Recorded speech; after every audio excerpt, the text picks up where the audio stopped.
کسی بشر میں ہزار خامی اگر جو دیکھو تو چپ ہی رہنا، کسی بشر کا جو راز پاؤ یا عیب دیکھو تو چپ ہی رہنا۔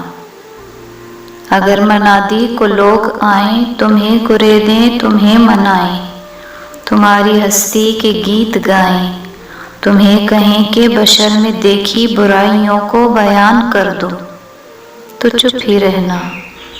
جواز یہ ہے، دلیل یہ ہے، ضعیف لمحوں کی لغزشوں کو، حرام ناطے کی قربتوں کو، ہماری ساری حماقتوں کو، ہماری ساری خباثتوں کو۔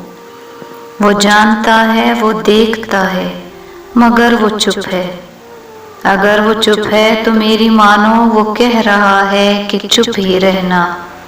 کسی بشر میں ہزار خامی اگر جو دیکھو تو چپ ہی رہنا، کسی بشر کا جو راز پاؤ یا عیب دیکھو تو چپ ہی رہنا۔